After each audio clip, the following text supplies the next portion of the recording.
এখানে লারা recipe house. তো আজকে আমি রান্না করব সিম মূলা দিয়ে মজাদার সহজ পদ্ধতি তেলাপিয়া মাছের ঝোল। তো সবাই আমার সাথে ভিডিওটি লাস্ট পর্যন্ত দেখতেই থাকুন। আশা করি ভিডিওটি ভালো লাগবে সবার।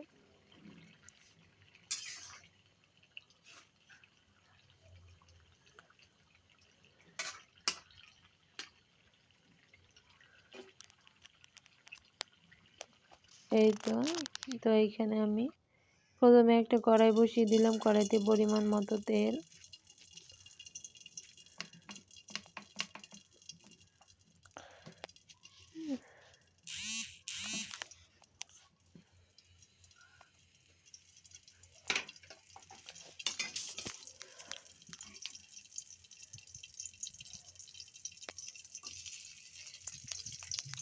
কেটে রাখা পেঁয়াজ কুচি,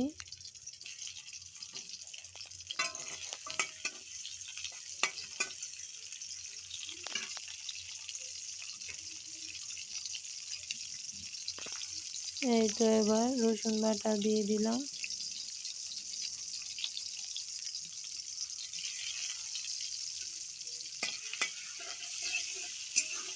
এবার এগুলোকে নেড়ে চেড়ে মিশিয়ে নিলাম।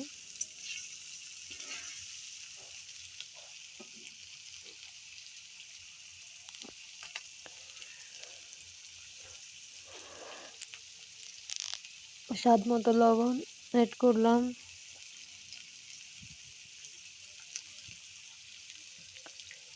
মরিচের গুঁড়া,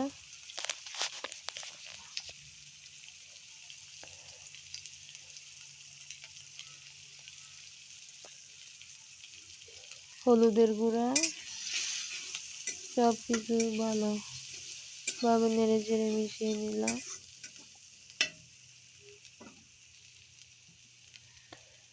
এবার এগুলো কষানোর জন্য পরিমাণ মতো জলের পানি দিয়ে দিলাম। দেখতেই পাচ্ছেন আপনারা। এবার আবার নেড়ে চেড়ে মিশিয়ে নিলাম। কিন্তু আমার কষানো হয়ে গিয়েছে। এবার এখানে কেটে রাখা তেলাপিয়া মাছ দিয়ে দিলাম। এগুলোকে উল্টে পাল্টে মিশিয়ে নেব। এই তো আমার মাছগুলোও মেশানো হয়ে গিয়েছে। এবার মাছগুলো উঠিয়ে রাখবো, কারণ ভেঙে যাবে, সেই জন্য উঠিয়ে রাখলাম।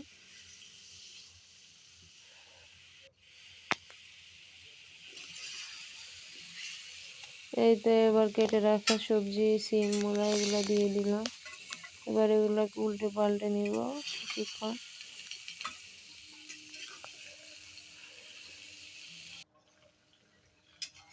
দেখতেই পাচ্ছেন আমার সবজিটা মিশানো হয়ে গিয়েছে। অনেকগুলা জলের পানিও বের হয়ে গিয়েছে। আর ভালো করে কিছুক্ষণ নেড়ে চেড়ে নিব। এই তো এবার এখানে কেটে রাখা কয়েক টুকরো আস্ত টমেটো দিয়ে দিলাম। এই তো পরিমাণ মতো জলের পানি অ্যাড করলাম।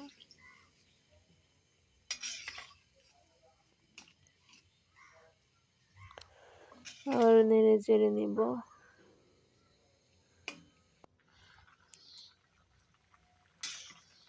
এই তো আমার ঝোলগুলো বলক এসে গেছে। এবার এইখানে উঠিয়ে রাখা মাছগুলাও দিয়ে দিলাম এক এক করে।